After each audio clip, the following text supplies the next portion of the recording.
What's up, my family? Listen, first-time listener, or you've been here the whole damn time. Hit that like, hit that subscribe, giddy up, let's go, no notes.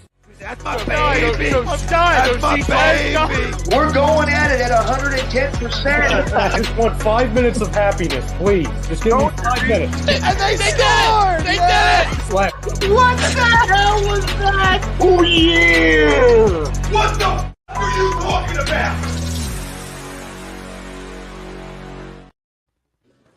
All right, welcome in, everyone. Monday night here on ATD Radio, Sports Hounds. I'm Rob Brinkman, Brad Ryer, former Major Leaguer Doug Minkiewicz in the house, live on Facebook, YouTube, Twitter, X, Instagram. Download us wherever you get your podcast, Spreaker, Spotify, Google Play, iHeartRadio, and iTunes. And always remember, hit that like, hit that subscribe, turn those notifications on. Don't miss a damn thing throughout the NFL season, NFL playoffs, MLB Hot Stove, hockey happy hour tomorrow. We got it all covered right here on ATD Radio.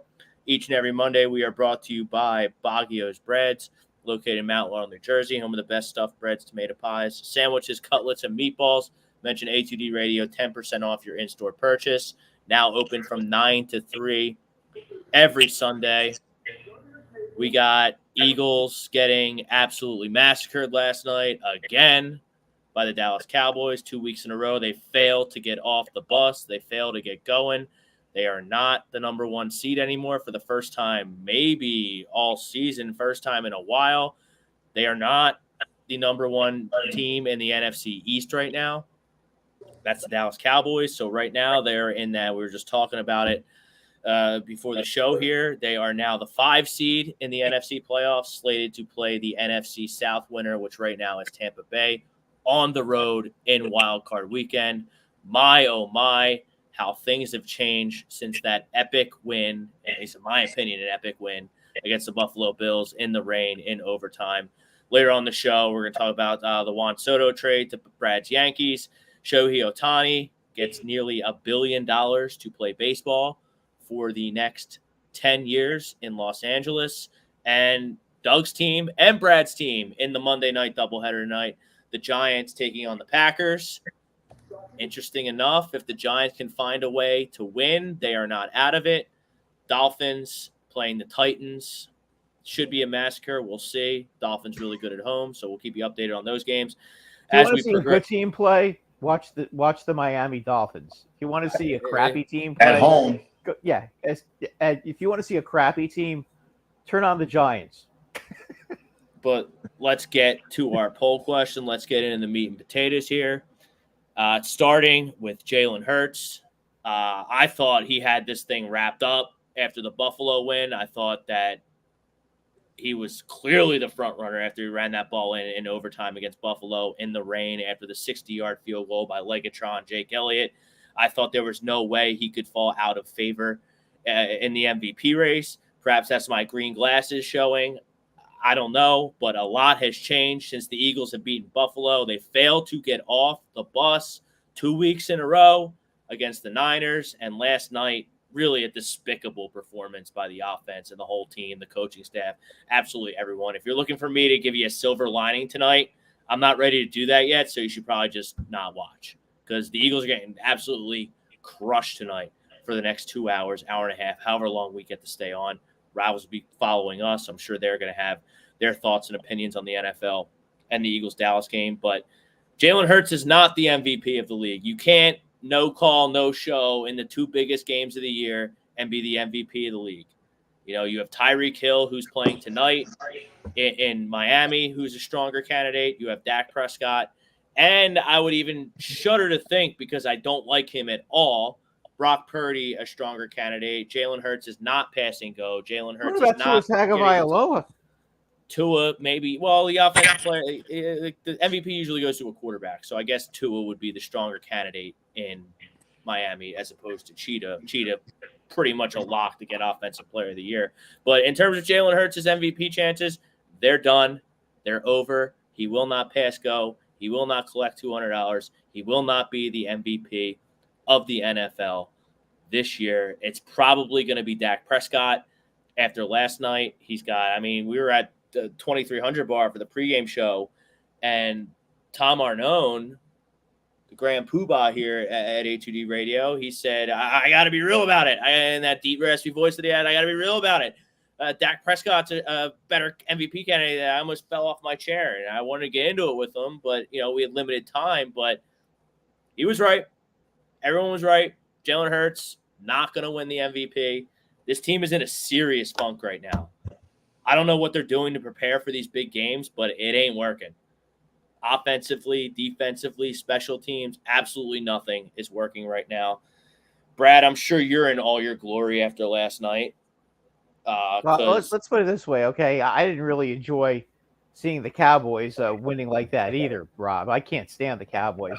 I did enjoy seeing San Francisco taking them apart because I have no axe to grind with them anymore because it's been so long since the Giants competed with them. So it's, that's a non-rivalry right now. But at this point, I got to tell you, the real problem with the Eagles right now is that, the pass rush is still good, but their linebackers are not very good, and teams are finding space with their playmakers between with the linebackers. The secondary is not playing well either.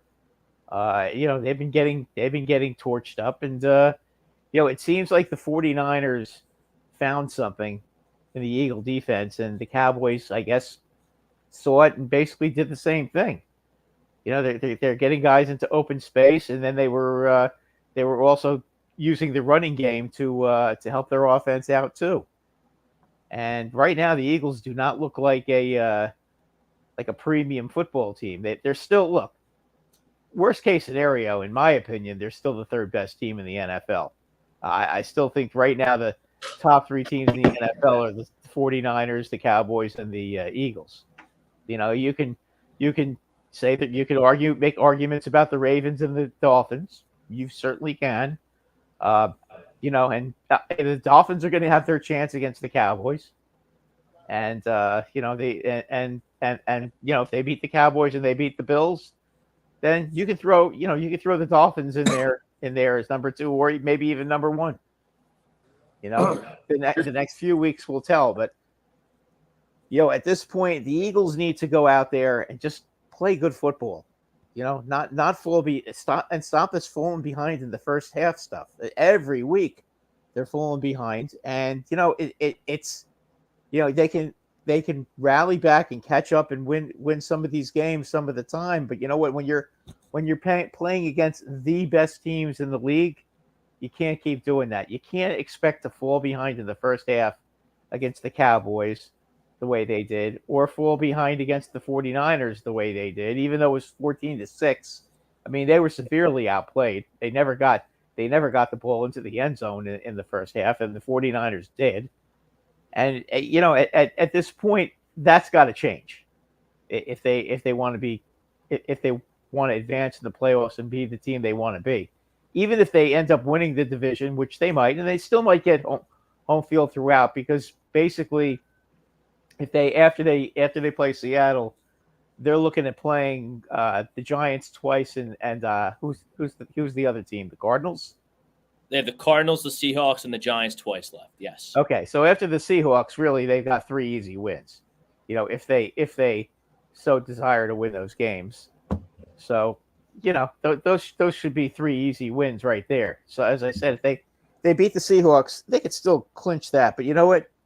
Having home field the way they're playing right now is not going to help them if they don't start covering people, with their defense, and having their offense be prolific like it's been in the past. I can't look at this team and say that anything's a guarantee right now. Well, you have to understand too. You can look at it through a different perspective.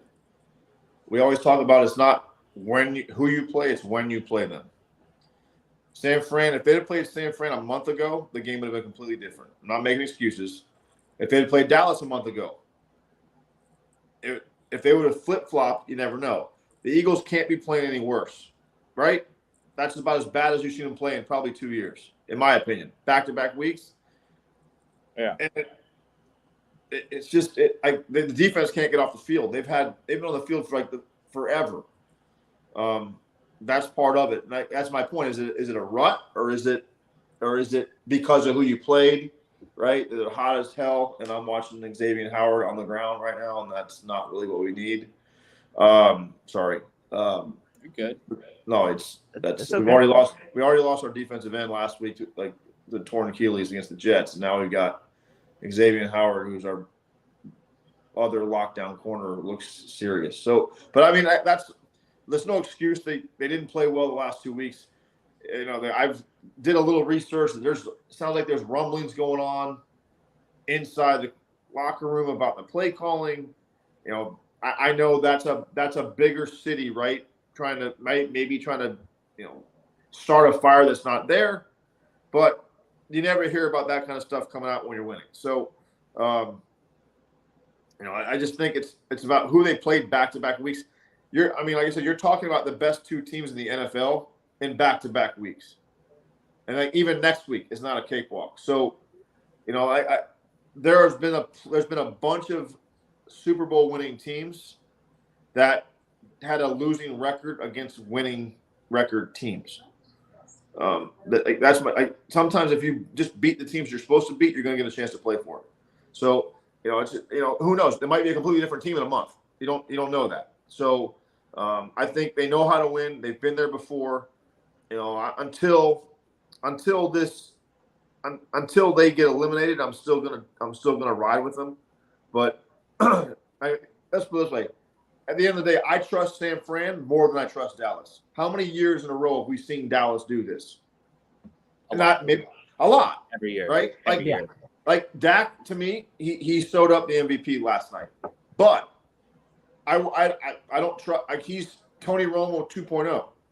Like, they always put numbers up in the regular season, and then the postseason they just disappear. They're like, until proven otherwise, it's like the Miami Dolphins. Until you win a game that really matters in January, like, I'm not getting excited over even 9-3. You know, again, it sounds like petty, but like, yeah, I want them to win home field advantage, but I also want the Dolphins to finally be a team that it doesn't matter where you play. You can go play your best game. And I had that taste last year with our third-string quarterback in Buffalo. We lost by 3 or whatever it was, but we put 31 points up in a playoff game in January with our third-string quarterback. Teams that can the formula is still there for the Eagles. They're just not really playing well right now. So, to me, this is where coaching comes in. Okay, every team has a high, every team has a low. What do you do from those moments that right the ship? And we'll see what kind of leadership they have. That's where it boils down to. They all talk about being leaders. I read something, they want to find out who the dudes are. Yes and no. You should already know who the dudes are. Period. Don't you? I would hope so. Yeah. You're one drive away from winning the Super Bowl last year. But you know, every year is different. But you know, we'll see. It's a matter of coaching, where they see their holes where they are, and how they adjust from here. That's why the NFL is so crazy week to week, because okay, we talked about this last week, Rob. You say you won Sunday, but you dump a game against the Giants. It's still the same, right? It's still a game you should have won versus a game that you're happy you won. So, and that's, you know, to relate it to the Dolphins, they're like, well, they've lost to the Chiefs, the Eagles, and the Bills. Yeah, but the difference between Dolphins seasons in the past, we've lost 2 games to, you know, the Texans or the Raiders. Not a bad team, but a team you should win. You should beat. There's always 1 or 2 games you look back in the year going, damn, if we wouldn't have lost that one, what would the difference would have been? So, you know, I just not ready to pull the plug on them yet. I think true champions find a way to bounce back when things aren't looking good, and true championship teams use this. And you know, how many times have we seen that on the media where a team goes to the Super Bowl and they talk about, man, those back-to-back week against the Cowboys and the Niners really prepared us for this. So like, that happens all the time. So it's a matter of where they go from here.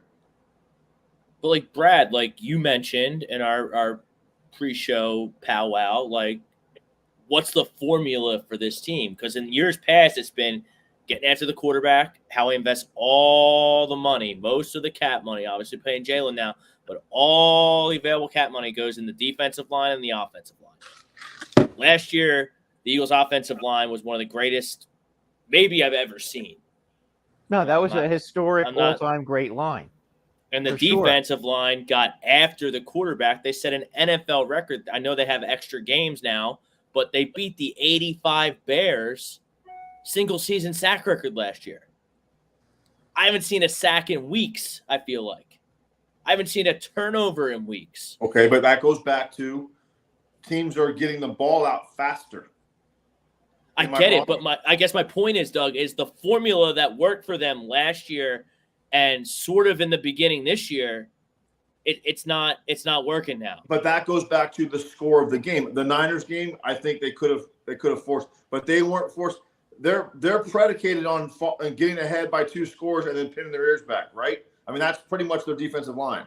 They should be able to stop the run better than they do. But when you fall behind, or when the longer a game's 1 score, the more, teams aren't one-dimensional. So the pressure on a quarterback is hard to get when you can get rid of it fast, sneak a run in there. Well, if you're down 2 scores and you got to run, you got to pass constantly, that's where the sacks add up. And that's to me is where it goes hand in hand, where I know we talked about this last week. Swift's having 17 carries in 2 weeks. It just goes against, I don't care what the score is, unless you're down 30 in the third quarter, okay, stop. How many times have you seen a team run the ball and you're like, why are they running the ball? They're down 17-0 in the first half. Well, there's a reason why. 1 score, you get them back in. All of a sudden, you slow the game back down. You get control of it, start to get a drive. But you just abandon it so fast, and now you're playing catch-up. Now you're playing chase. And then you're in deep shit. Then you're like, your defense can't get off the field, and they're on the because I saw a stat today where like the first 6 games they were on the field for like 650 snaps, and the last 6 has been like 790.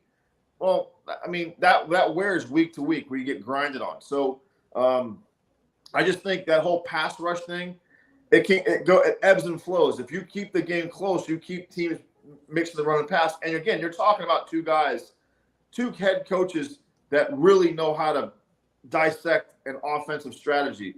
Shanahan's phenomenal, and the other guy from Dallas's guy who slipped my mind. But Mike McCarthy? Maybe he got smarter with his appendix got removed because he always does stupid stuff. Like I always feel like, again though, you keep the game close against him and his team, you've got him because they're going to do something stupid. They're Dallas. They always do. That's not untrue. They're the best. They're arguably, again, but like this is what they've been talking about for how long with Dallas. They have enough talent to where they can absolutely destroy people, anybody. And then what happens? They get into close games and find a way to shit on themselves. Yes, yeah. They always find a way. I'll tell you what, and I can already see how Dallas' season is going to end. They're going to win the division somehow. And everything's going to be Wheat and Boys, and they're going to play the Rams in the first round in Jerry World and lose. Because I wouldn't want to play the Rams right now at all. They should have won yesterday. They should have won yesterday against the Ravens. Which I saw the punt return, but I didn't see much of that game. But, I mean, they played with the Ravens in Baltimore. Like, that's – I know – I guess – I don't know. Are there moral victories in sports? No. No, Doug? No. If you're a rebuild team, like – maybe, but like the Texans, right? You have a rookie quarterback. You go in somewhere, you go into, let's say, Dallas, and you keep it within 1 score. They're not going to say it in the locker room, but you're like, man, like we went in there and they haven't lost a game all year at home and blah blah blah. But like even that, you don't want to hear that stuff as a moral victory. Like no one wants to hear that crap. I mean, I don't know where else to go. Like, Brad? What's the main issue right now with the Eagles? Is it coaching? Is it personnel? Is it? I think it's the personnel. Not as good as the Cowboys and the Niners. I think it's the personnel, and I'll tell you why, Rob. Okay, the 49ers figured it out. Okay, they basically figured out what the way to handle a team with a great pass rush. Okay. Quick passes, 3-step drops. What do you call it? The West Coast offense, okay, and put their talented guys into empty spaces and and see if they can exploit their speed against the Eagles linebackers. The Eagles linebackers just aren't that good. I mean, it's a problem. It really is. Listen, Howie, and I don't disagree with Howie about, building his offensive line, building his defensive line. It's great. But, the problem is teams have now adjusted, the top teams, that is, have now adjusted to the Eagles. They figured out how to beat the Eagles. The Eagles now are going to their coaching staff is going to have to go back, and they're going to have to make adjustments, and they're going to have to, they're going to need somebody to spy the quarterback, because when the quarterback, it seems like every time a quarterback is able to get out of the pocket and look downfield, they're able to find people, and it has to stop. That's going to be the situation there. Their linebackers have to raise their level of play. If their linebackers do not raise their level of play, they're going to be in trouble in the playoffs. I mean, they're still going to make the playoffs.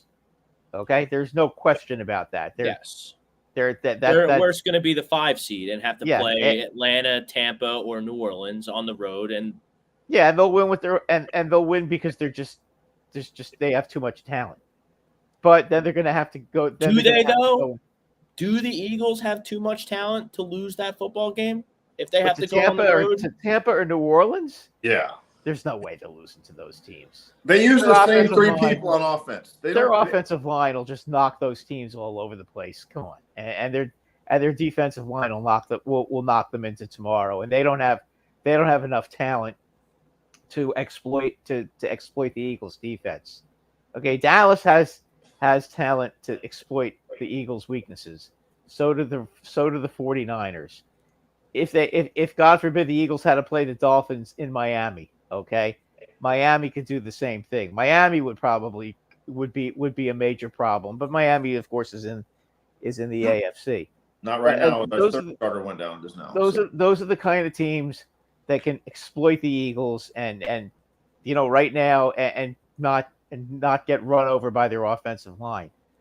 So they'll have no problem in the first round, but it's going to be having to beat Dallas on the road and then beat San Francisco on the road, regardless of what order it is. Well, that's what I mean. That's where I'm like, we always talk about home field advantage, but it might be like however it lays out to not have to be the team that has to run through both of them. Yeah, if they have to go through both those teams, that's his knee. Yeah, well, no, Doug, you're right. If they have to go through both those teams, there's no way. Nobody could go through those 2 teams this year. That's impossible. How are they not? If they're the 5 seed and San Francisco's 1 and Dallas is 2, how do you not have to go through both of them unless one of them loses? Unless Dallas chokes against Detroit. You win, like that's where like we talk about the home field advantage, but like that's. I mean, I don't know how it's going to break down, but I just. Let's put it this way, the Niners are the issue, right? At home or on the road. Dallas is a huge issue in Dallas, but not on the road. Right. Correct. You see what I'm saying? Like, so like and Philadelphia, if you're going to rank them, right, you wouldn't want to play the Niners at home or on the road, right? You're going to have to get there anyways, at home or on the road. Get Dallas at your place, completely different. To me, like if you rank them as far as like home, both home and away, you go Niners, Eagles, Dallas. Now, if you go at home, you go probably Dallas, San Francisco, Eagles. On the road, you'd probably go Niners, Philly, Dallas. The Niners are the best traveling team. And you hope the Niners can win in any kind of weather, Doug. You don't hope, right? You don't hope for an injury, but like there's a lot of football left. Yeah, there's a lot of football left, and like, yes, Brock Purdy's rolling now, but he fumbled again. Gosh, dog it. There's, it's someone's going to figure that out too, and that's where the coaching comes in. That's why there's so much turnover all the time. You can have the greatest scheme in the world, but there's always mad scientists on the other side of the ball that are figuring it out. And now it's your job to go ahead and go back and counter what they've been doing to you. You have 2 blueprints, not 1, 2. You have 2 weeks in a row to be like, okay, I don't care whatever they say. There's got to be some similarities into what's going on. Dissect it fix it, move on. I'm not scared as an Eagles fan. I mean, I don't know if they're going to win, but I'm not afraid to go out to Santa Clara to play an NFC Championship game or a divisional round game, whichever it may be. Dallas is Take a look at what San Francisco did to Dallas in San Francisco, though. I don't look at this. Them 42. Yeah, but Dallas isn't good on the road. We just talked about this. I don't see San Fran's playing as good as they can possibly play. Period. I don't see them. They can't play any better. You're talking about sustaining that for 6-7 weeks. They're going to have a stinker in there. You hope it's during the postseason, which it doesn't really happen, but it can. Sometimes, no matter what happens, like I said, it goes back to, it's not about who you play, it's when you play them. Both these teams back-to-back weeks are at the top of their game, and you are not. You can't say that, like, even before this game, even before the Niners game, you weren't real, like, you were confident, but you weren't like, okay, we're playing really well, right? Slow starts, bubble screens, not giving the ball to the back, or slot corners not doing it. So you had question marks. They just exposed them. But I wouldn't say the Eagles are playing, like 3 weeks ago, they weren't playing at the best of their ability. That's been their MO. You said it 2 weeks ago. They're 10-1 and they haven't played well yet. But when are they going to play well? When are they going to play well? Like, what's going on? Like, it's week 14. It's about to be week 15 in the NFL. And, like, I haven't seen the Eagles play up to their capabilities, which leads me to believe as a fan that they're not as good as last year, and they're not as good as the Cowboys, and they're not as good as the Niners. And, like, that's that. But you still got to play. You still got to play. I get it. And I love Jalen's mentality. I love Kelsey and Lane. And the leaders on this team, BG and Fletch on the defensive side. But, like, the Eagles aren't as good as they were last year. They're not. Or San Fran and Dallas are that much better. I think it's a combination of both, Doug. But, like, the Eagles had their chance. They had the Chiefs on the ropes to get their championship, and they didn't get it done. Jalen fumbled the ball. They got the nonsense pass. Not nonsense. I mean, it could have gone either way. We're going to get into that too, about the crybaby Chiefs yesterday that just seemed to have short-term amnesia, memory loss, Alzheimer's shit going on in Kansas City. But I mean, like, they're just not as good as last year. There you go, Doug. See, look, now you're ruining the game like Brad usually ruins the game for me. You're ahead of me. So a nice pick six there by your Dolphins. But the Eagles, they're just not as good as last year. Their offensive line's not as good. So I'm the only one watching the Giant game, right? Come on, man. No. He picked off Will Levis. It should count for 3.5 points. It's Will Levis. Well, Brad, and to be fair, I'm only watching this game for fantasy football purposes. I'm only watching the Dolphins and the Titans game for fantasy football purposes. Both these games stink.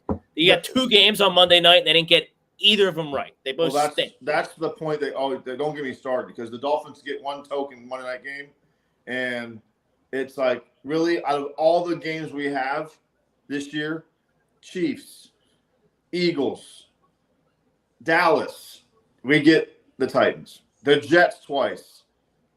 The Bills, we get the Titans. Like, really? That's like playing, like, why don't you let's play Jacksonville on Thursday. Well, I'll tell you what, in 2 weeks, Doug, in 2 weeks, they got it right for Monday Night Football. Because in 2 weeks, you have the Ravens at San Francisco. Oh, yeah. I didn't know they played each other. Oh, yeah. 2 What's weeks. That, Christmas? Is that Christmas night? Christmas night. That's going to be a fun weekend. Not only is Christmas, but we played Dallas on Christmas Eve. The Dolphins played Dallas on Christmas Eve. What's that, Saturday at what time? Christmas Eve on Saturday or Sunday? I don't know. Let me look. You might play. You could. Yeah, they probably do play Saturday, Christmas Eve. Yeah, you start playing on Saturdays and Sundays in late December. Because I know I'm loving it at work, because I think Christmas Day is a Sunday, because then it's observed on Monday. Christmas is on Monday, so that's got to be a Monday night game. The Ravens and the Niners. Yeah, it is. That's what I said. That's on Monday night. All right, let's get to some. I'm not going to say it. I've already had 3 injuries in today's game. I'm going to take back the thought I just had. Okay. Let's get some comments here. Ryan Swoops in the house. Brian Daly. What's good, fellas? Going to agree with the poll. The last couple games have been far from good. Pete Evans, he was down at the 2300 bar last night with us, having a good time before the massacre ensued. Pete will be on Birds of a Feather tomorrow at some point. No get out of jail free card for Jalen. He agrees to the poll, not the MVP. Ryan Swoop never had Hurts as the MVP. Believe all season long Hurts has been affected by the play calling. The play calling has been a hindrance to him. He wouldn't be throwing as many interceptions and being forced to throw the ball in bad spots and forcing the ball to guys that the runs mixed in all for. Now, he had the interception problems early in the season. He shook that. Now, last night he fumbled after Dallas went up 7-0 in the Eagles. He fumbled in the red zone. That's a problem. That can happen, but I wouldn't say it's been like 2 months since Jalen Hurts has been turnover prone. So I will push back on that. He has 10 interceptions on the year. I don't think he threw one last night. Fumbled. I don't think he threw a pick. But 10 interceptions on the year, I can live with that. That's okay. You can't fumble in the red zone like that. As far as the play calling, I can't stand Brian Johnson. I think he absolutely sucks. Yes. I hope the Carolina Panthers hire him to be their head coach. I can't stand. This is every week. I don't think he's any good. I don't think he's any good, Doug. And Doug, you've mentioned twice that the Eagles don't use enough guys on offense. They don't. How many guys are they supposed to use?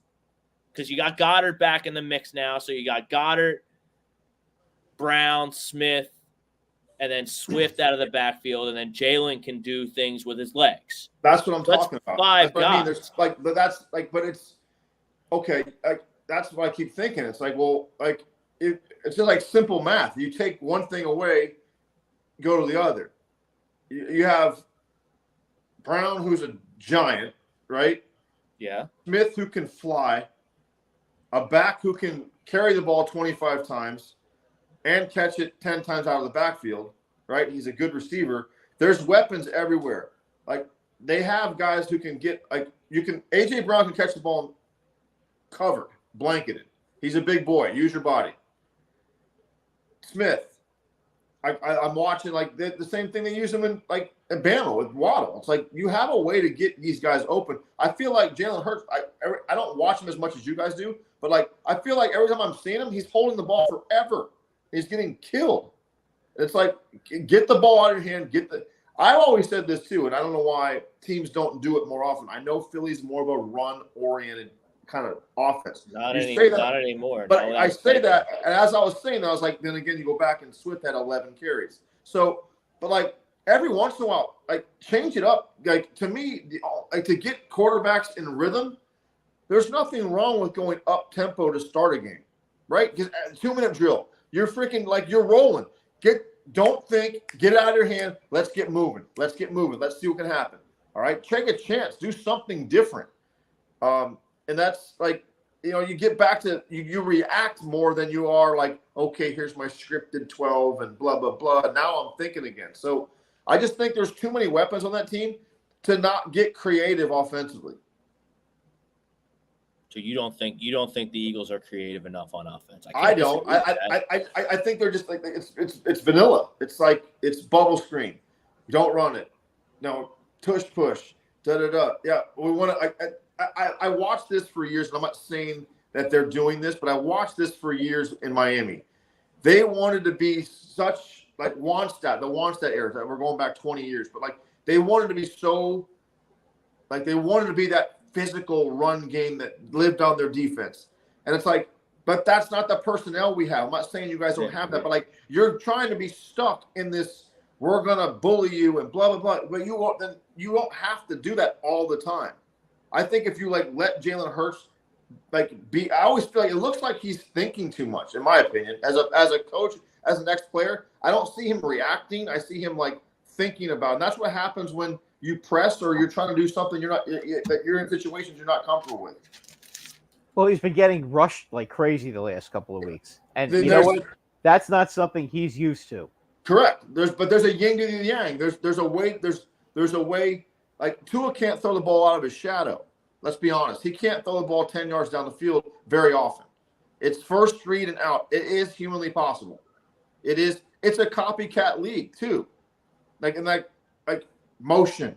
I don't want like the Dolphins. They do it like that's what made them different. Yes, Tyreek Hill is a complete game changer, and he makes any offense a top 10 offense in the NFL. I don't care who your quarterback is. He changes your offense. But it ain't like Devontae Smith is 4 seconds slower than Tyreek Hill. Like, you know what I'm saying? Like, get creative, move him around, get him going, get him in space. There's ways. These guys, this is their job. Like, how many offenses would love to have A.J. Brown, Devontae Smith, Swift, and be like Jalen Hurts and be like, okay, and an offensive line who can actually block people. Take some pressure off your and a really good tight end. Let's not forget. Right. Goddard. And like getting him back is huge. Huge. Because you guys were rolling before he got hurt. The offense looked offensively, Looked better, completely different when he was healthy, in my opinion. And that's an outsider. I felt like that guy, there wasn't anybody within 20 yards of him when he played the Dolphins. That guy was wide open the entire game. Bob Brinkman checking in. I think the front runner is Hill, talking about MVP. If you take Hill from the Dolphins, they're just ordinary. Hill makes them dangerous. That's an MVP. Correct. That's why I don't give Tua that much money. That's going to be interesting in the offseason because he's been healthy, knock on wood, so far, and they're pretty good. And I just saw something tonight. He's going to get paid. No wide receivers ever won the MVP. There's only been 2 guys that have made it to the top 10. It was Moss and Cooper Kupp a couple years ago. If the true MVP, and to me, like, obviously I think Dak, because of Dallas and what the numbers he's putting up, solidifies it. But, like, if you don't have a clear-cut MVP, like, yeah, we're beyond very average without Tyreek Hill. Like, we're 9-8, 8-9. Like, that's just the reality of it. He's changed everything. That's so funny about Wanstead. Like, you have Dan Marino, and you want to be like a run the ball, right? Like Jimmy Johnson grind it out team. Yeah, we're gonna pound the ball. I'm like, hang on. I know he's 40, but he can still sling it, dude. Like, okay, if your defense is that good, we can turn it over on offense, so we're good. So, like, that I never understood that, right? Oh, well, go ahead. There's your the Dolphins. One thing you can't say about the Dolphins and Mike McDaniel and that offense, they're not vanilla at all. They just did I'm looking at the replay right now. That's a reverse to A-Chain, getting a good player in space. Like, why don't we do that with Devontae Smith or A.J. Brown or something like that? You got to get something going. You got to start faster. I just know that we have Waddle, Tyreek Hill, obviously A-Chain, Mostert, all those guys. Great, phenomenal, right? Unbelievable. If our offensive line is trash, look what the Eagles did to it. It was trash. We still have 3 backups in there, but we're finding ways to get rid of the ball. I mean, because if Tua's first read is not there, it's over. So, like, if we're getting the ball out of his hands this quick, you may not have – oh, no, Tyreek's hurt. Oh, great. Uh-oh. So my point is like that last pass, not the one to Tyreek, but the one. This one? The one to Waddle. I'm a little behind you. You're talking about the bubble screen right now. The one to Waddle. Yeah, like there's no one in 10 yards in. Do I want to watch this? Oh no, he's limping. Oh, that's a shame. There it is. There's the Jordan Travis ankle. Hopefully he's all right. That's his ankle and his knee. Oh, no. Look at this guy, number 10 here in the stand. He knows. Wait, that's a shame. What happened? Tyreek Hill's down, and it doesn't. No, he just sprinted across the field. He might have tore his ACL. He's fine. I was not a Tyreek Hill super fan on the Chiefs. Like he's fine, and he's not this very dude, happy right like, now. Look at how pissed off he is. Wow. Clap high fives to a superstar who loves to practice. He doesn't miss practice. He doesn't miss games. Like that stuff is. You don't see that in today's game. Like he hasn't missed a practice all year. Yeah, you know he's backed up. The reason he went in the 5th round or 6th round, there was, character concerns. He's debunked that. He's grown up and matured. Greg Milakovic. What's up, fellas? This is Jalen Hurts, MVP ticket holder. I agree to the poll. I am an MVP ticket holder for Jalen Hurts as well. By ticket holder, we mean that we bet on Jalen Hurts to win MVP at the beginning of the season on our sports book of choice. That was my MVP bet.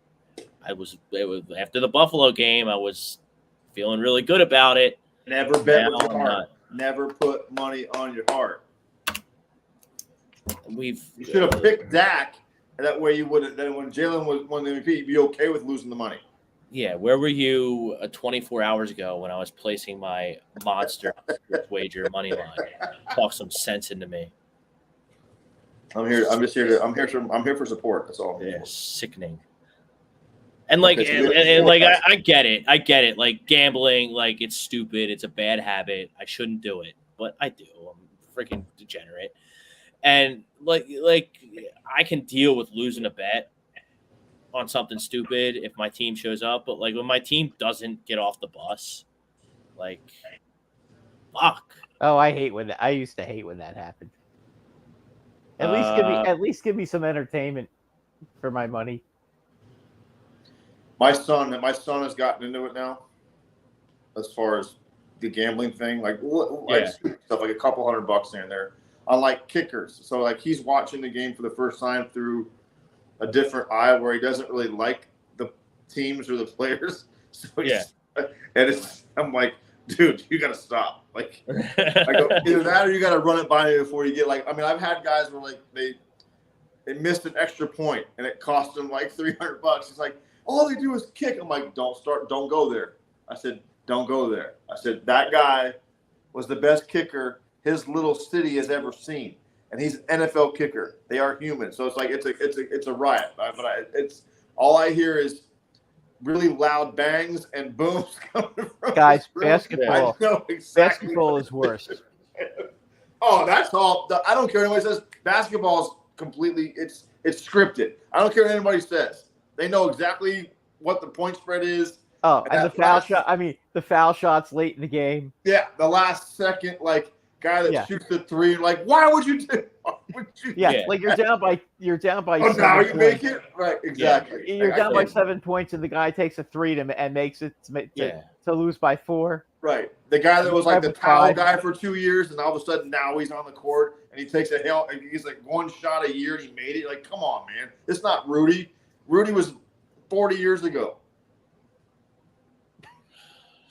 Ryan Swoop, because you can't just rely on pass rushing and sacks. Pass rush won't always be there. Teams know that that's what the Eagles' defense is. They are one-dimensional rushing the passer. They are nothing otherwise on defense. Well, Ryan, I hate to break it to you, but that's where all the money is on this team, on this defense. It's on the defensive line.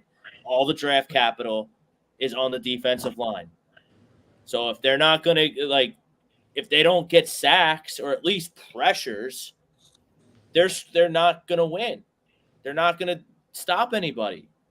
And I do think the corners overall played well last night. I thought Slay is getting some unfair criticism today because, he's just not what he was 7 years ago in Detroit. He's not big play Slay anyway. He's still a very serviceable corner. As is James Bradbury.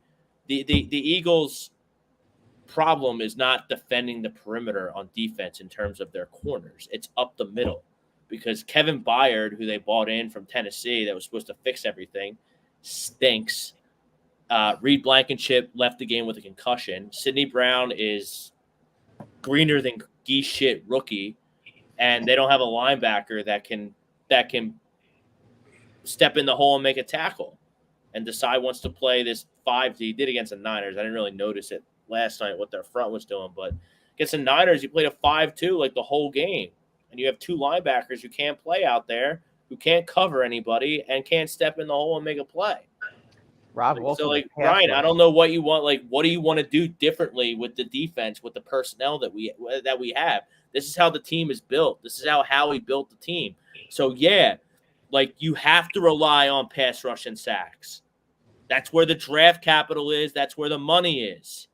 Like, I don't know, what do you want to do? Just drop back into coverage and have Hassan Reddick and Josh Sweat, be roamer while outside linebackers and try and cover tight end? That's not going to work. I miss Jonathan Gannon. I never thought I'd utter the words, but I miss Jonathan Gannon. I miss Jonathan Gannon.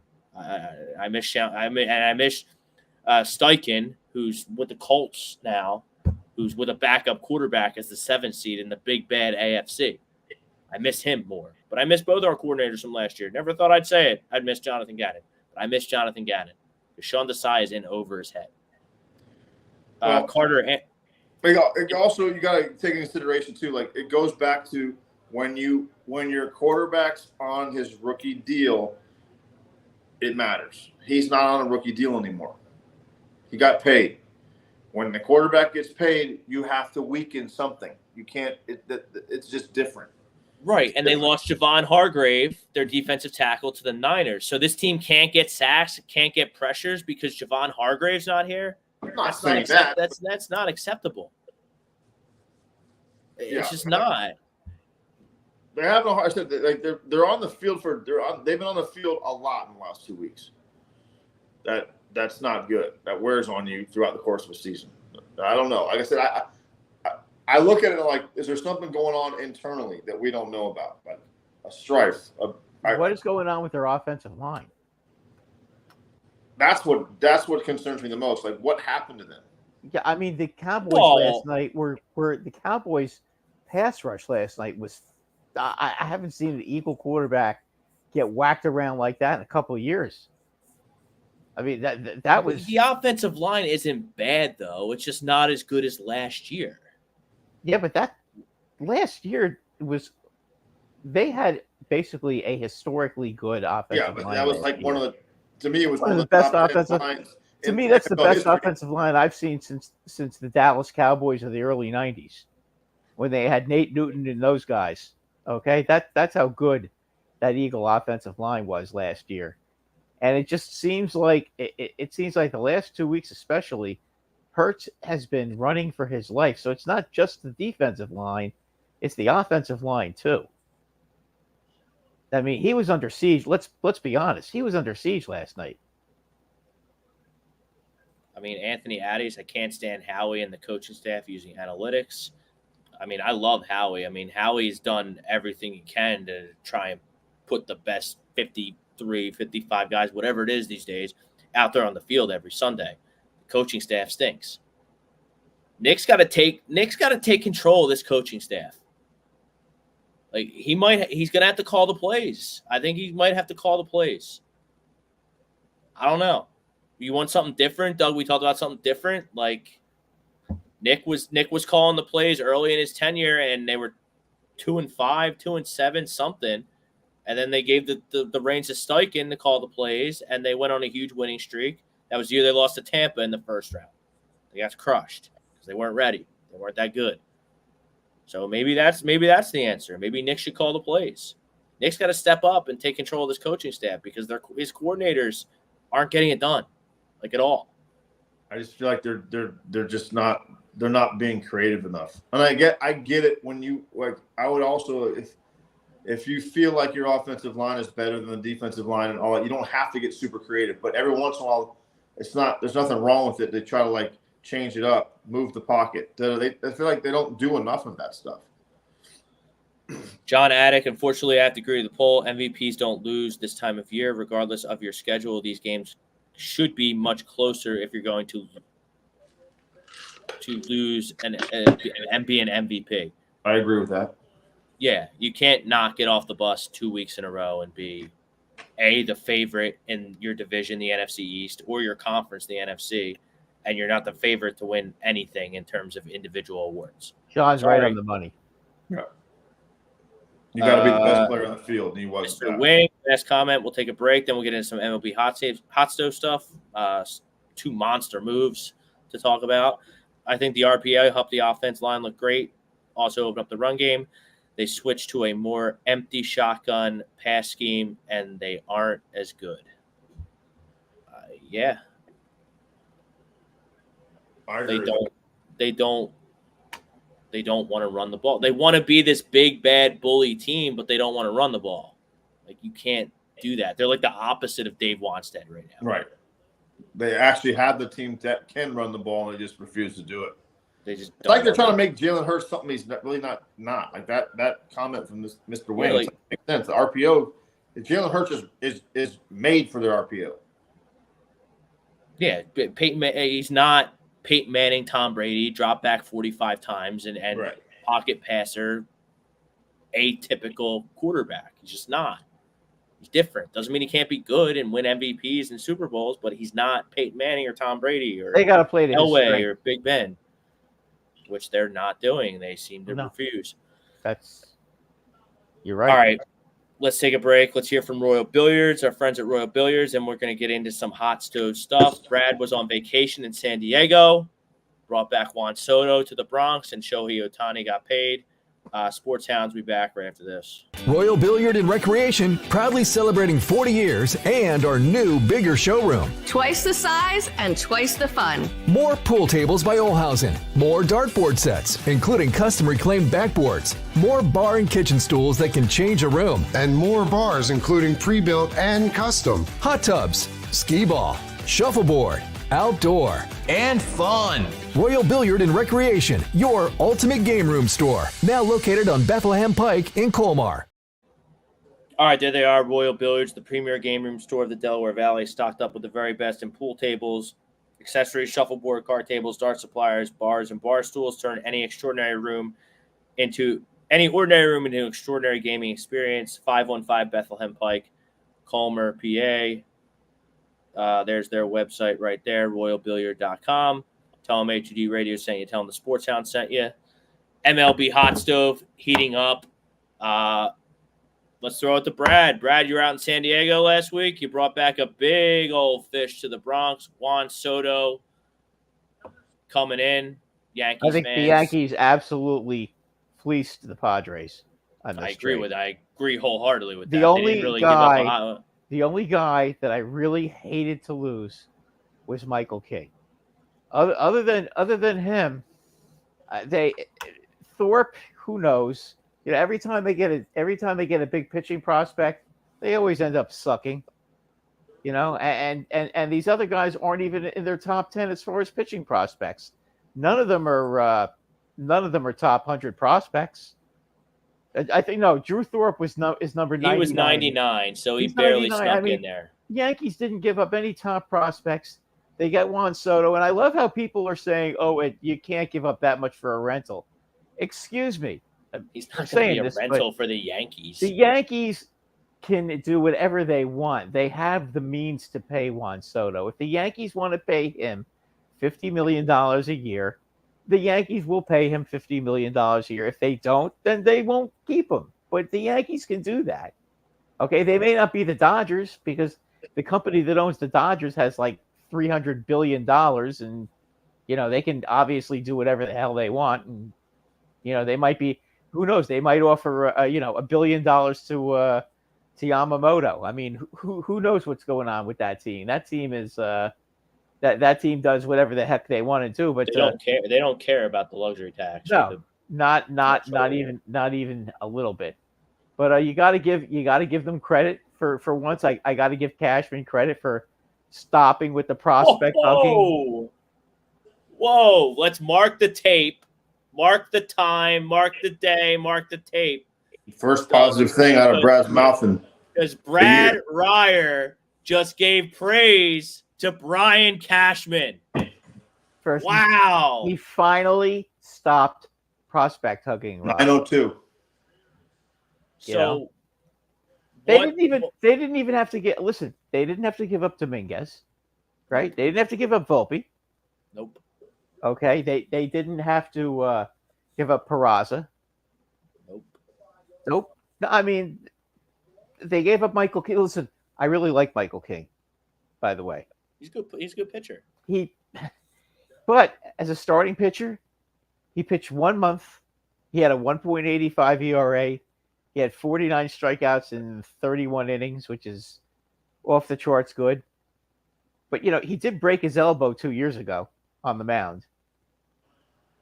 And he's never been a starting pitcher for a whole season. He did it for a month. So if this is the guy we had to trade to get him, how do you not do that? What is the Yankees outfield going to look like? Okay, for the most part, it's going to be on paper. I'll let Brad answer this in his dream world, and then I'll tell him what the reality is. No, Judge is going to play center. Verdugo is going to play left. Okay. And who's playing right? They're going to put Verdugo to left. They're going to put Verdugo probably. He's going to go from the smallest left field in baseball, and you're going to put him in the biggest. Well, he could always play right. Okay. I mean, they could always put him there. You got Soto in right. And you could put Soto in right or Soto in left. Soto. So listen, Soto is not a great defensive player. We know that. Okay, he's a very average outfielder, but they didn't get him to be a great outfielder. Grisham is going to come in when they have a lead late in the game to lock it down. And knowing Cashman and Aaron Boone, Grisham will probably play a lot of games. So, if Grisham is in there defensively, they're going to be locked down defensively because he'll take care of almost everything. And then Stanton is your DH. Stanton is the DH for now. Okay. If Stanton is able to regain his form, okay, and like hit 240, 250 and hit a shit ton of home runs like he always does and stay healthy, which he never does, then the Yankees will be fine. If Stanton doesn't, Stanton's not going to play. Because you know what they've got? They've got other Judge could DH, and then you can put Grisham in center, and then they'll have a really good defensive outfield. If that's what ends up happening. Otherwise, Doug. Doug, what do you fumble the ball? I'm just laughing because this is another example of another episode of Yankee fantasy baseball.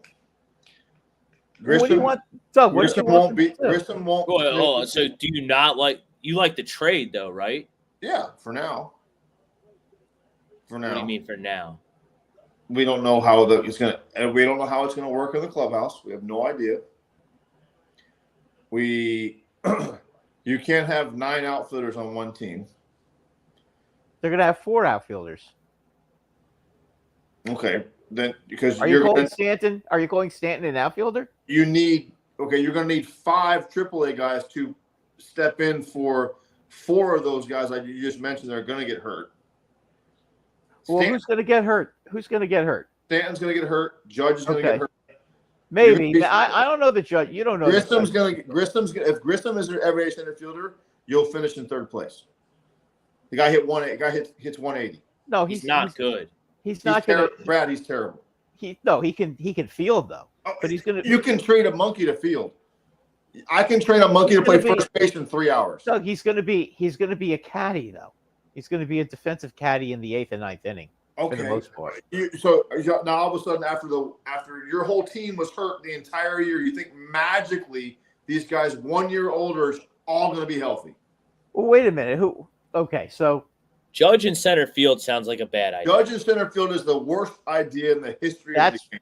That's what it sounds like they're going to do. Unless you want to put that's why they'll be in 3rd place. Do you agree with that, Brad? No, I don't agree with that at all. Okay. I think first of all, I don't think Judge. I think Judge will probably play about maybe half the season in center field. Why did they get Verdugo if they were going to get Soto? I don't understand that. Because they want to get left-handed hitters. They had to take. You need a spot for them to play. They had to take Grisham. They made him because they're sick of him because, like Brad says, he absolutely stinks. Yeah, and they they had said, to you can have He's Soto also and keep making- all your top prospects, but you got to take this bum with you. Yeah, because he's making $5 million and San Diego didn't want to pay it. Well, they can't afford to pay him because No, they I know finally that. realized that they're not a You're major 180 and market. you're paying him $5 million a year. Right. Right. Well, they realized they're not a major market finally. Yes. That they can't pay Hader, they can't pay Soto. No, so Probably they're gonna, shouldn't have paid Bogarts, and they already paid Tatis. But personally, Verdugo will play center. I don't know. Verdugo will play center. I was going to say Verdugo could probably play center. I don't know. I've never seen him play center. You'll have the worst outfield in Major League Baseball. Not if Judge is in right field. They have to play 81 times on the road. If he doesn't play in Williamsport, which is the Yankee Stadium, he actually has to move for some balls. Who, Judge? Yeah. Judge can run. Right. He ran right into the Dodger Stadium in a big outfield. And he broke his big toe, and he missed 4 months of the season. Okay, but he can run. If you're saying he can't run, that's not I'm saying he can't run. I'm saying yeah. Who do you have in center field? Last year? Bader. He had Bader in center field. Bader is a million times better center fielder than Verdugo. A million. Oh, I agree with you. Well, Bader defensively is one of the best center fielders. You want, and they better hit, and they better stay healthy. Otherwise, you're staring at third place. Listen, Soto last year. First of all, they're not going to be in third place if they don't get another pitcher. Okay, they're not going to go anywhere unless they get another pitcher because they can't go into the season, with only four pitchers. They've got to get another pitcher, whether it's Yamamoto, whether they get Blake Snell or Jordan Montgomery. They're going to get one of these guys, and then we can talk. But right now, we still need another pitcher. We need a relief pitcher too. You need 2 starters, and you need probably 3 relievers still. Just saying. We got one. We got one from the Dodgers today. What's his name? Exactly. You just said it right there. You don't No, even they know. just no. I can't remember. I can't Mr. remember. Yankee had to go. We got one from the Dodgers. No, we got that tells you left-handed. exactly who he is. He's been in the league for 3 years. Hang on, let me look it up because I can't remember his name. So was Rizzo. Rizzo was an MVP candidate before he got to you guys. Rizzo. Oh, Victor Gonzalez. Right. Oh well, Victor Gonzalez. He's a left-handed. Listen, Doug. He's a Never heard of left-handed. him. He's basically he's going to replace Wandy Peralta. Wandy Peralta was okay. Was he great? No. Right. I think Soto in New York is going to that Padres situation out there with Tatis and Bogarts and Doug, you said it a bunch of times, a lot of me out there. I think Soto getting away from that, he can't get back to the roots that made him great in Washington. I think it's going to work. The only thing that concerns me is that right field porch might make him pull happy. That's my only. I don't know. Listen, he's played in Yankee Stadium before.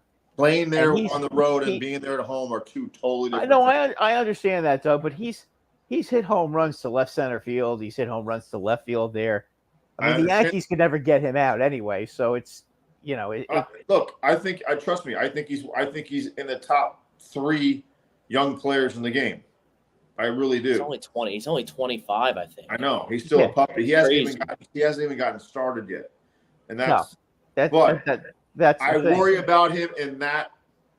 If it makes you feel any better, the Red Sox have completely just pulled the plug. Like, I worked with Candelaria that they just signed as a third baseman. Like, love the kid to death. One of the nicest people you'll ever meet. He won't last 6 weeks in Fenway.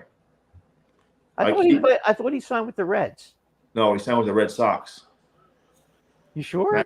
Jeremiah Candelario? Yeah. I just saw it today. I thought it was the Reds because I just heard that he's going to place. They're going to move him to second, and they're going to move India to first. I thought I saw Red Sox. I mean, I could be wrong, Doug. Oh, I read it wrong. Reds. Yeah, he'll be fine. He'll be fine at Cincinnati. Yeah, I thought he went to the Red Sox. I was like, oh boy, that's like oil and water. That's like you can no chance. Love the kid to death, but Cincinnati he'll be fine because there's no. Doug, can he play second base? Candelario, no. You can't move it third. That's where they're going to put him. Oh, dear Lord. And there's the red. There's they the red. want to put him at second. They want to put him at second, and they want to move India to first. Oh. Who's their third baseman? They have a better chance of moving Candelario to first and leaving India at second. But that's besides the point. Yeah. Well, listen, I read this on MLB trade rumors. I was reading it in my car on the way home. That's why I saw Reds. I was like, oh, and I actually read it. That's how brain dead I am. Oh, stop. Up too many hours. I was up at 4:00 this morning. So I'm like, yeah. You're allowed. Okay. I guess the other elephant in the room, Shohei Ohtani, 10 years, $700 million. Everybody knew. If you didn't think he was going to the Dodgers, everybody was crazy. Well, how about his contract that came out today?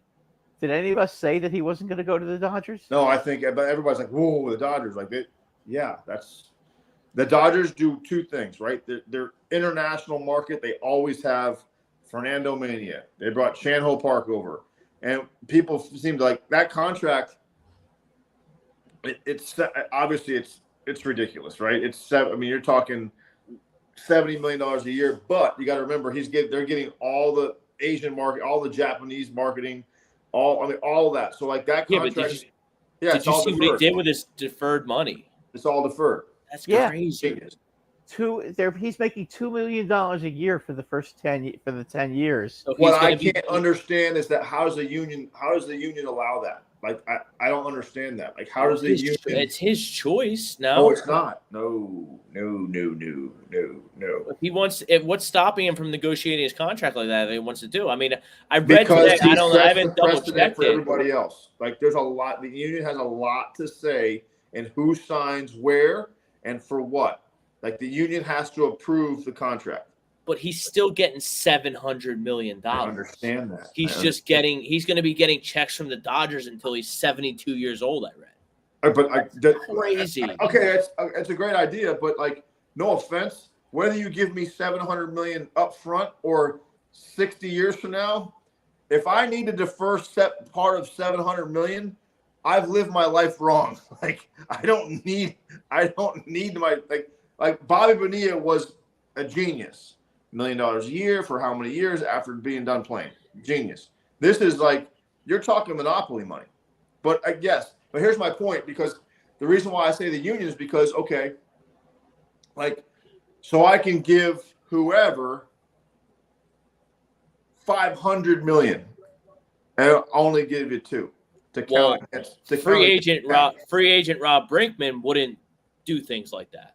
No, but you have to do things like that because Ohtani knows if he just watched what Mike Trout's contract did to the Angels, right? He just watched it. So this is the only way that they can still not they have to have money left to pay somebody else. Here's my question, Doug, and maybe you know this because I don't. Okay, how does this go against the Dodgers' payroll? Like as far as luxury tax, I would think it's $2 million, and that's where I think the union steps in. Going, but then isn't that? But I mean, that's how can that be legal to do that? That's what I'm saying. Like, yeah, I mean, I'm sure A-Rod would have deferred his money too. I mean, so you're basically telling me you signed Shohei Ohtani for $2 million a year. Well, every team would have done that, and if that's what counts against your cap. How is that fair to the 29 other teams out there who don't have that? And that's what I'm saying. So, you get a $70 million a year player for $2 million a year? Yeah, that's How can they be allowed to circumvent the cap like that? If that's the case, I don't know. That's why they're making a mockery out of the cap. Because they manipulated. The Dodgers manipulated the payroll and the luxury tax so they can sign Yamamoto maybe or bring Bellinger back. I don't know, but now they have flexibility to do that because they haven't won anything. They've had great teams for years and years, and they didn't really do anything except for the stupid COVID year where they finally won. That doesn't count. Come on, 60 games. That's a horseshit championship. But you need to have, but you need to have a guy that sees the big picture in terms of winning and being able to surround it. Because look, he was just in Anaheim, Los Angeles, whatever the heck they're called, with him and Trout. And they didn't get nothing done. No. So they had him hook, line, and sinker on wanting to win. And yeah, he wants his money, but yeah, he also wants a team around him. Now the Dodgers, they play with fake money out there. Brad just mentioned they. Well, that's what I don't understand is because the Major League Baseball wanted Ohtani to be in California, obviously. But like I said, it goes back to, I know it's not a trade, and yes, the player can do what he wants to do, but the union and the owners have to. That's a deal that to me would piss off every other owner that didn't get him. To know I could have gave you $700 million and only paid $2 million per year against the cap, like that's not that. He didn't want to go to Seattle. He didn't want to go to Toronto or the Mets or whoever else was in the running. He didn't want to do that. He didn't want to go there. I understand that, but if you're Anaheim and you just lost this guy, you're telling me I could have gave you $2 million a year. Yeah, but he wasn't going to sign in Anaheim. I understand that, but the point of it is, if you're even the Yankees going, hang on a second, it only going to cost them $2 million a year to get Ohtani. Like to get Ohtani, you should have the team that buys him should have some penalty against him, not made it easier for everybody else. Don't forget that this is the same league that nullified A-Rod going to Boston. It's true. So like there is, if I'm an owner, I'm like, this is bullshit. Like this. So you're telling, like, again, like you got a player of Ohtani's caliber for $2 million a year for basically a utility infielder in today's market. Yeah, almost a minor league contract. It's a utility infielder. Yeah, a light hitting utility infielder for $2 million a year. Yeah, so I don't know I think that Major League Baseball is. I think the owners and Manfred are going to have something to say about the salary. Look, they want star power in LA. They want star power. So that's why it's not going to get blocked. They won't get blocked, but they're gonna count it against their. Seriously. Again, they're gonna have to pay some kind of luxury tax. What do you do? Miss it? They blocked it. Ugh. There's our glorified offense without Tyreek Hill. Look at it. 7 points against the Titans. Yeah. Weber looks like he's completely bored out of his mind. But I don't know. It's like the MLB wants Ohtani in LA, right? So when the ESPN game comes on at 10 o'clock, you actually have people that watch it. Come see Shohei Ohtani at 10:30 p.m. on a Tuesday night baseball. Like, well, when is he going to be? Can he hit? Is he going to be ready for spring to hit? No chance. He just had Bryce got back. Bryce got right, but Bryce is not. Bryce had it in November and missed and was back in May. No, Bryce is not a pitcher. Bryce is getting back to hit. That's it. Well, that's all Ohtani's going to do. That's all Ohtani's going to do next year. He's not pitching next year. We get that. I understand that, but there's a different rehab. You can allow Bryce Harper just to hit. Gotcha. Do you really want to like rush Ohtani to hit? And by the way, you're still training to rehab to throw. Like that's a different animal. So like what you kind of need him to. You kind of need him to do both. You didn't want to. Again, you paid. Then again, it goes back to you paid $2 million for a DH, as opposed to 70. There's got to be something in that contract that protects the Dodgers against if he doesn't ever pitch ever again. Otherwise, you paid $700 million for a DH for a third of what you thought you were getting because you thought you were getting a DH, a pitcher, and a hitter, right? Position DH, pitcher. Well, now he's only doing one of the three. Now he's a hitter. He's a DH. That's it. Right? So it's interesting. It's very scary. It's scary to think though when you can throw Mookie, Ohtani, Freeman, Will Smith. That's a dangerous web to weave in that as a pitcher. That's scary. So now, obviously, I think dominoes are about to drop. Ohtani has been signed. Soto's been traded. Now you got the Yamamoto met with the Yankees today. Yamamoto and Bellinger, I would believe, be the next big chips to fall. Then you're going to go. Moto's the next one. I mean, I see him in New York just because of look. You try, and I don't mean this like in any regard of racial whatever, but it's like they like Japanese players in LA and New York because that's a huge draw. Yeah. There's a big Asian population in 100%. Like that. Why wouldn't you? And you get the market up. So you're like your night games or day games over there. So you got all the extra money, the media credentials that come in. Like I remember Matsui was there in 2002. It was like the Godzilla, right? It was like you wanted to go check him out, right? You wanted to see what it was about. And these guys just keep coming, and they're getting better and better. Well, Doug, don't forget Tanaka. And Hiroki Kuroda. And you know what? The thing is, all three of those guys loved playing in New York. I mean, Keigawa. Well, Keigawa didn't make it. He wasn't good enough. He never made it. He got awful. Yeah, he got slaughtered. He was like, throwing a lamb into the lion cage. Right, with sunglasses on. Yeah, exactly. But at this point, the Yankees they had Tanaka and Kuroda talk to him in Japan, and Matsui is part of the contingent now that's meeting with him. That met with him today in California. I don't know. They haven't published anything about the meeting in California, how it went. So we'll see what happens there. Hopefully for the Yankees, the Dodgers won't offer him $100 million a year, and he can sign with the Yankees. If not, then there's other guys they're going to have to try to get. I guess we lost Doug for a second, but I wanted to watch him. Ryan Swoop with the Brewers will be trading guys. You're probably right. Corbin Burns will probably be. We'll also keep an eye on Dylan Cease out there in Chicago. They never get anything right there. What about Freddie? What about Freddie Peralta? I mean, I think the Phillies should swoop in and get one of those three guys. And the Brewers, I wanted to get Doug. I don't know if Doug. We lost Doug for a second here. Hopefully, he can come back. But Rob, Jackson Church. What about now? Josh Hader, isn't he a free agent? He is. I mean, he's my number one guy. Why haven't you guys signed him yet? I think that the whole market's just been in a holding pattern to see what Ohtani does. Now everything's going to start to happen. I mean, is it me or is it me or am I crazy to think that the entire Philadelphia nation should be screaming Hater. Forget about Craig Kimbrell is not on the team anymore. Like whether Kimbrell stinks.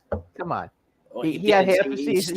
He stunk at the end, but he did a really good job in the middle of the season, locking down wins for the Eagles and in the Phillies. But first half he was good. He got worn down in the second half. I totally agree. He's going to get killed. You need a guy at the back end to replace him. Josh Hader makes a lot of sense for the Phillies. I mean, of all the guys out there, I mean. Listen, if I'm the Yankees, I would love to get Josh Hader too. But I mean, the Phillies are the team that need him the most. If the Phillies get Josh Hader, you're in business, man. You are. I mean, not that you weren't in business before, but let's be honest, you're in business. I mean, look, you'll have the best closer in the game, and then all the guys that you've had that Rob Thompson's had to use in the bullpen. Because he had to do it by committee. All these guys can have specific roles, and I scary team if that happens. And it just makes lost power, so he'll be back. Maybe. All right. But they makes too much sense to me that that they wouldn't get him. Look, the Phillies are still going to be a very good baseball team next year. Yeah, but you imagine what their relief pitch with their bullpen would be like if they had him at the end. They would be very potent. I mean, I think they're chasing the Dodgers certainly, and the Braves still. But I mean, they've beaten the Braves the past 2 seasons in the playoffs. They're not. You know what? All they've done is prove that the regular season doesn't mean shit. Let's be honest. Okay, every time you have to be peaking at the right time. Look at Arizona last year. Arizona wasn't the best team in the National League, not by any metric, anything. But they got hits and pitched well when it mattered most, so they got to go to the World Series. Yeah, and then they Texas reverted got back in. to beat Texas themselves got in the again. dance, Brad. I think the last day in the AL playoffs. Did they not? Yeah, well, they were in first place till August, and then they went and made a cut, and then they started to fall apart. They made those trades. They brought in Jordan Montgomery, and that just completely turned things around. They brought in Scherzer. They were great up to like the middle of June, and then for about a 5-6 week period, they fell apart and they got behind, and then they came back because they got those guys. They brought those guys in, and they were still an incredibly good offensive team. They've been that way for God knows how long. Since basically they've been a great offensive team since Moby Dick was a guppy. They never had pitching. That's the first time. Let's be honest.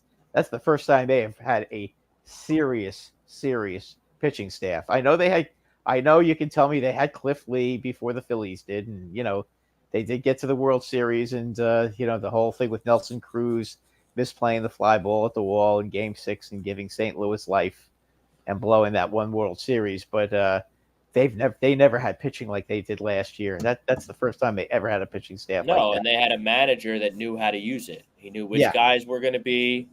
Oh yeah. Oh, I mean, he knew which guys would be good out of the bullpen. He knew which guys needed to start. And Bochy masterful manager. How many? 3 with the? Was it 2 or 3 with the Giants? So he's got 4. 3 with the Giants. He won 3 with the Giants, and you know what? The Giants were certainly not the most talented team we've ever seen. Dogs that were competitive. He just got it done. He just needed it. Anthony Ada saying the Mets need Hader. The Mets have Edwin. What's his name? I can't remember his name. Edwin Diaz. Mets guy. Yeah. He thinks the Mets are going to get Hader. I don't see that at all.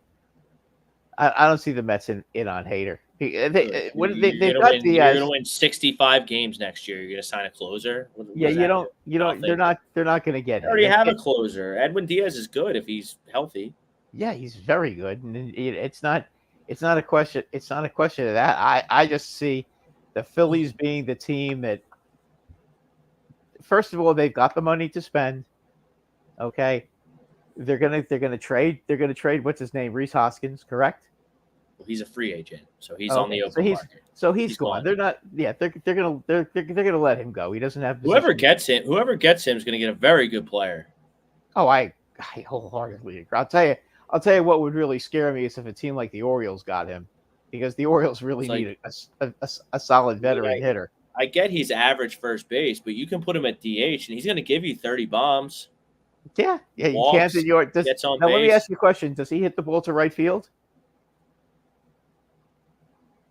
Does he have power to right field? Because Camden Yards, if he goes to Camden Yards, I would have to look at it. I would have to look up the metrics. Yeah, it's 400 feet to left field now. At first glance, I would say no. He's more of a pull. Then maybe not.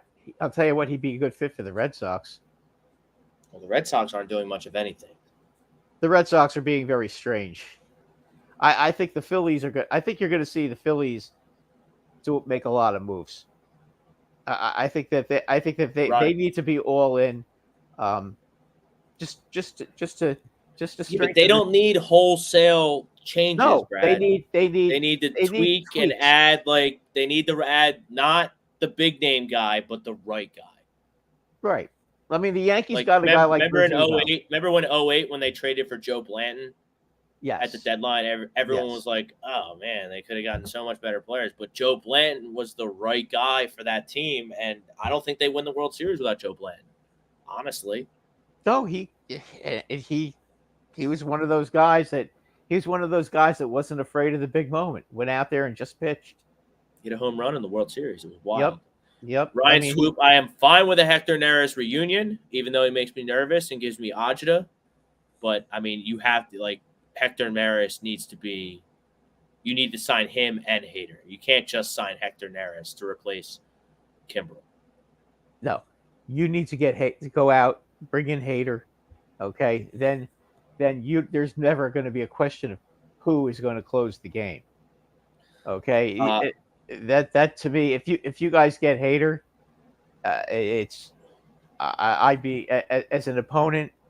It would infuriate me that he's not a part of my team. But if we can't sign everybody, I can't expect to get him, Yamamoto, and Soto. That's a lot of money. And the Yankees are the Yankees, and they'll spend money, but they're not sick spenders like when they were with George. So I don't think that's realistic. Plus, Clay Holmes is pretty good. Anyway, I like that fit, Ryan Swoop. I like Reese in Seattle. I think that's a good fit. They already have Ty France at first base. Ty France stunk last year. I know, but is he going to have a bad year 2 years in a row? I mean, well, who's their DH? Wow. If this was the middle of the baseball season, I would remember. Yeah, I got you. Yeah. Yeah, I can't remember off the top of my head. It just feels like they need a bat in Seattle because they have very good pitching and they have Julio Rodriguez, and I think they cleared out a lot of money with some of those trades that they did to try and get Ohtani, and that didn't work out. So they're gonna have some money to burn if they want to be competitive. Reese would be I great. still think they're gonna. I still think that they'll make a move. I just don't see Hoskins. Just doesn't seem like the kind. I mean, is he from the West Coast? I think he's from San Fran, that area. That could be. Well, if he's from San Fran, that could be. Tell you what, that could be a fit for him. Swoop says the Cubs for Hoskins too. They got kids coming, Ryan. There, like they do. Because I thought they would be a sleeper in the Ohtani thing. But what about Bellinger to Seattle? Bellinger's going to go somewhere, obviously. I think he's. I just don't know. I just don't know where. I think he's going back out west. Where though? He wants Seattle. He wants a lot of money though. I mean, they're saying you can asking's free. You can ask. I know. Whatever the hell He's you asking. Want. He wants $30 million a year. That's what he's asking for. I don't know if he's going to get that, but I think that may have been a factor as far as that is not pass interference. Come on, bullshit. Anyway, sorry about that. But yeah, he wants a lot of money, and I just don't see.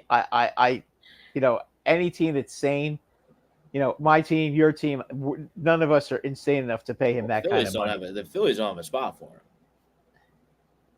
him. That ball's uncatchable. It's like 10 yards to the other side of him. Come on. All right, we can wrap it up. Let you watch your Giants. I'm sorry. I get annoyed like you guys do. Yeah, we're getting a good hour. We get a good hour 40 in. But anyway, that'll do it for this edition of Sports Hounds. Thank you, everyone who liked, commented, shared our show. Thank you, our great sponsor, Baguio's Breads. Brad Ryer, Rob Brinkman, Doug Mankiewicz. We'll be back next Monday for some. Don't forget Rob on fantasy football. Yes, what day is it, Rob? It drops on Thursday at noon. Okay, Thursday at noon, guys.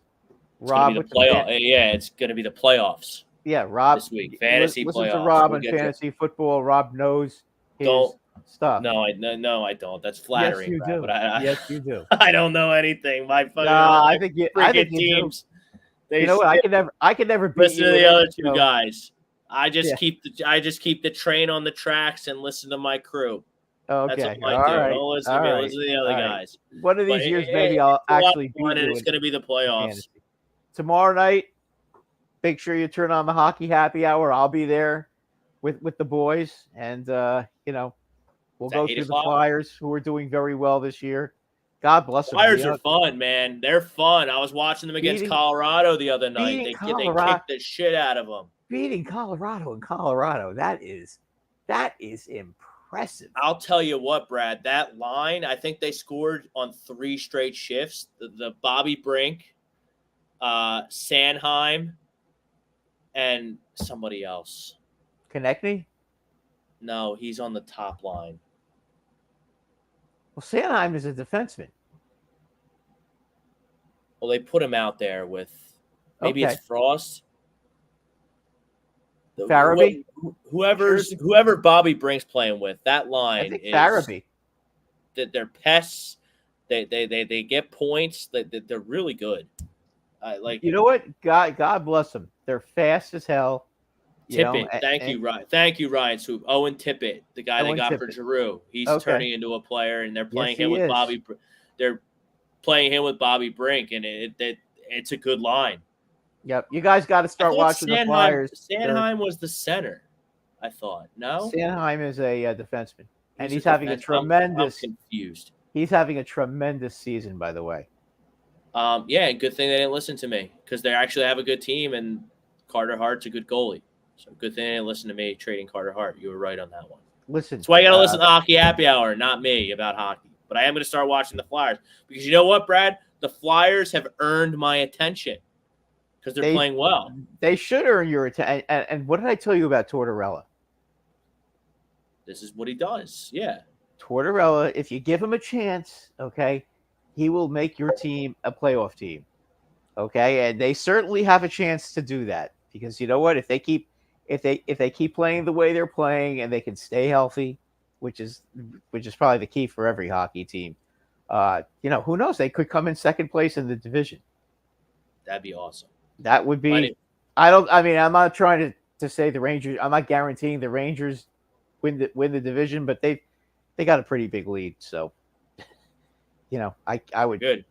Yeah, I have Artemi Panarin on my fantasy team for like the 4th straight year. The guy's awesome. You are one lucky person then. You picked him the right season because I got him like the 4th round. It was crazy. What? And I have your other boy. No, because I had Hughes first, and then I think I picked Zibanejad. I got your defenseman. Kreider? Not Adam. Fox. No, not him. I had him last year. He was really good on the power play. Still is. Trouba? Do you have Trouba? Trouba? Yeah, we have Trouba. Yeah, he's all right. Yeah, but he's not a big scorer though. Yeah, he's defense. Like you gotta have 4 defensemen. So I understand. And I have that Larkin guy on Detroit too. He's really good. You need to replace him. He's going to be out a while. He got a concussion last night. Just when my team gets on track, something happens. Yeah, I know. It is what it is. But yeah, he had it. Somebody took a cheap shot at him last night. A real cheap shot. So here, you can help me right now, actually. Okay. Tell me who to pick up. Well, my team is good. I am. Yeah, put him on your injury list because he's not playing. I'm 5-4. I'm in 5th place. Okay. Because I got these guys. I got this guy Nelson on the Islanders. Brock Nelson is a very good player. The only guy that I picked kind of high that stinks is Jamie Benn, which I don't get. I thought he was good. He's old. And Jamie Benn will get rolling.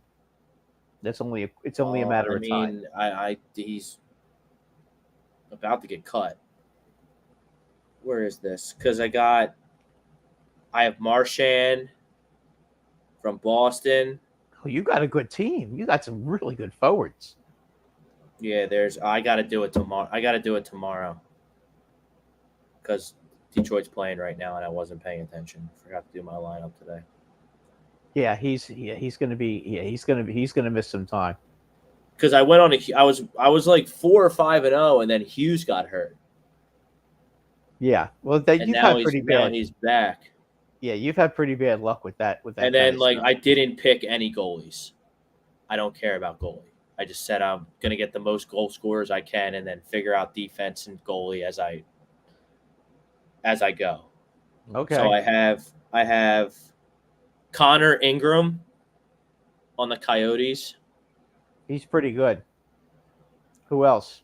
And then my other guy is Alex on the Penguins. Nadella Jokic. Oh, that's the goalie. Yeah, those are my 2 goalies. Okay. But I don't care about goalie. I'll just pick up. I mean, the Ingram guy, he's ranked number 74. He's okay. Just gotta find another one. You have to find somebody. You have to find somebody for Larkin while you have to put him on your. Do you have injury lists in the? Yeah. On your. Yeah, I think I can. Yeah, I would just put him. I would move him to the injury list. I don't know how long he's going to be out, but that was go on eBay, not eBay. What am I saying? eBay. Go on Google and check out the hit he took. I don't know how long he's going to be out, but that was a horrible hit. Vincent Trocheck, is he good? Is he available? Yeah, I'll have to pick him up tomorrow. Grab him! Oh my God, he's on fire. Because he's a center. He's a center. Yeah, and Markin's a center, so that fits. He's Panarin's. He's Panarin's center. Okay. So him and Panarin on the same line. Oh, that's a no-brainer for me. Yeah. I can double dip. Pick him up because he also gets a lot. He plays on the power play too. He's been on fire. Check out his numbers. Good, because you get extra points for power play goals. Yeah, and he's on the power play. And the Rangers have one of the best power plays in the league. They're like 30%. So there you go. All right. That'll do it for this edition of the Sports Hounds. Thank you, everyone, for watching. See you next Monday. Peace out, everybody.